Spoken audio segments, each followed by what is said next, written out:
C'était un après-midi d'été ordinaire à la piscine communautaire, l'endroit parfait pour se détendre et profiter des joies de la saison. Mais cet après-midi-là, tout a basculé lorsqu'une confrontation inattendue a eu lieu.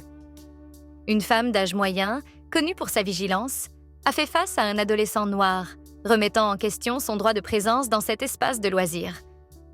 Au début, les échanges étaient subtils, presque imperceptibles. Les rires des enfants et le clapotis de l'eau créaient une ambiance légère, mais la tension montait lentement. Les spectateurs, d'abord distraits par le tumulte estival, ont commencé à réaliser que ce n'était pas un simple malentendu. Ce qui avait commencé comme un banal après-midi de baignade était sur le point de se transformer en un moment décisif pour toute la communauté. Tout a basculé lorsque, d'un coup, une voiture noire, luxueuse et imposante, a fait son apparition sur le parking. La foule, captivée, a tourné son regard vers cette arrivée inattendue. Lorsque la portière s'est ouverte, une figure charismatique est descendue, et l'identité de cet individu a provoqué des vagues de murmures à travers la foule. Personne ne s'attendait à ce que cette intervention redéfinisse non seulement ce jour-là, mais aussi les perceptions de chacun. Restez avec nous pour découvrir comment cette rencontre imprévue prend une tournure mémorable que vous ne voudrez pas manquer. Si vous appréciez cette histoire, n'oubliez pas de la partager, de vous abonner à notre chaîne et d'activer la cloche de notification pour ne rien rater de nos récits percutants. Laissez-moi vous présenter Calvin Clayton, un jeune de 14 ans dont la confiance tranquille et le charisme naturel attiraient l'attention de ceux qui l'entouraient. Récemment, il avait déménagé dans le quartier avec sa mère, Jasmine Clayton, une figure de proue dans la communauté, reconnue pour son engagement en faveur de l'égalité et de la justice. Pour Calvin, ce déménagement était une nouvelle aventure, une opportunité de savourer les plaisirs insouciants de l'été, de se faire des amis et de trouver sa place dans un environnement qui promettait un nouveau départ. Ce jour-là, armé de son équipement de natation, Calvin se dirigeait vers la piscine communautaire avec un sentiment d'excitation palpable. Il n'était pas seulement là pour nager.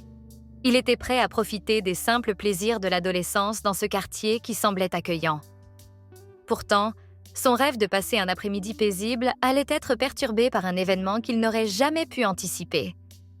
À proximité se trouvait Linda Harrington, une femme dans la cinquantaine dont la réputation la précédait. Pour certains, elle était simplement une voisine attentive, mais pour d'autres, elle était une figure d'autorité, prête à juger ce qui, selon elle, ne correspondait pas aux normes de la communauté. Linda avait souvent pris l'initiative de remettre en question ce qu'elle jugeait indésirable, agissant comme une sentinelle de ce qu'elle considérait comme un ordre établi. Lorsqu'elle a aperçu Calvin, une étincelle de suspicion a illuminé son regard. Elle s'est levée et s'est approchée de lui avec une assurance qui ne laissait place à aucun doute. Son ton était tranchant, presque accusateur. « Excuse-moi, jeune homme, qui es-tu » Surpris mais poli, Calvin a répondu. « Salut madame, je m'appelle Calvin. Je viens d'emménager ici avec ma mère il y a quelques semaines. » Mais la réaction de Linda ne s'est pas fait attendre. « Je vis dans ce quartier depuis 20 ans et je ne t'ai jamais vu auparavant. Quel est ton nom de famille ?» Calvin, réalisant qu'il devait rester calme, a tenté d'expliquer. « Nous habitons juste en bas de la rue. Je suis ici pour nager. » Mais Linda n'était pas convaincue. Son regard s'est durci alors qu'elle insistait.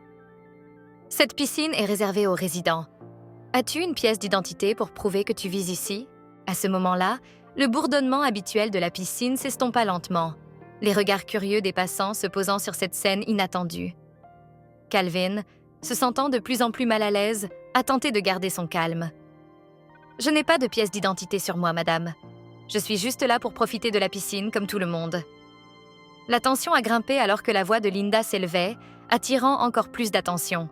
« Si tu es vraiment un résident, prouve-le, sinon je vais devoir te demander de partir. Cette piscine n'est pas ouverte à tous. » Les murmures parmi les spectateurs ont commencé à croître, certains échangeant des regards inquiets, d'autres semblant même approuver l'attitude de Linda. Calvin a regardé autour de lui, espérant qu'un adulte interviendrait. Mais la plupart des gens étaient soit trop mal à l'aise pour agir, soit hésitaient à prendre position. La scène se transformait lentement en une confrontation publique, le jeune homme se retrouvant seul face à l'autorité imposée par Linda. « Madame, je ne veux pas causer de problème. Je suis ici pour passer un bon moment. » a-t-il déclaré d'une voix ferme. mais il pouvait sentir son cœur s'accélérer. Linda, cependant, restait inébranlable.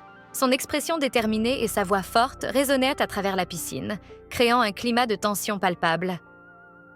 Les minutes passaient et Calvin se sentait de plus en plus acculé. « Ma mère et moi avons déménagé ici récemment », a-t-il répété, mais les mots semblaient s'évaporer dans l'air lourd de l'incompréhension. Linda, frustrée par son manque de réponse, a décidé de passer à l'action. « Si tu ne peux pas prouver ta présence ici, je vais appeler la sécurité », a-t-elle dit en sortant son téléphone. Les murmures parmi la foule se sont intensifiés alors qu'elle composait le numéro. Calvin a regardé autour de lui, désespéré, mais personne ne se manifestait pour le défendre. Quand les gardes de sécurité sont finalement arrivés, leur présence a ajouté une nouvelle couche de tension. L'un d'eux, un homme grand et imposant, s'est approché de Calvin avec un regard sévère. « Nous avons reçu un rapport d'une intrusion », a-t-il déclaré. « Peux-tu nous dire pourquoi tu es ici ?» Prenant une profonde respiration pour se reprendre, Calvin a dit « Je suis Calvin Clayton, j'habite ici. Je suis juste venu nager. » Mais le garde, échangeant un coup d'œil avec Linda, a demandé « As-tu une preuve de résidence ?» Le cœur lourd, Calvin a secoué la tête.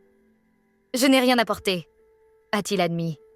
Ce qui avait commencé comme un simple après-midi d'été se transformait en un moment qui mettait à l'épreuve non seulement lui-même, mais aussi l'ensemble de la communauté. À ce moment précis, il était clair que cette confrontation était bien plus qu'une simple question d'accès à une piscine. Elle révélait des vérités profondément ancrées sur la race, l'appartenance et la communauté. Restez avec nous pour voir comment cette rencontre évolue et comment la dynamique de cette communauté change à jamais. Partagez cette vidéo et abonnez-vous pour ne pas manquer les prochaines histoires qui nous interpellent tous.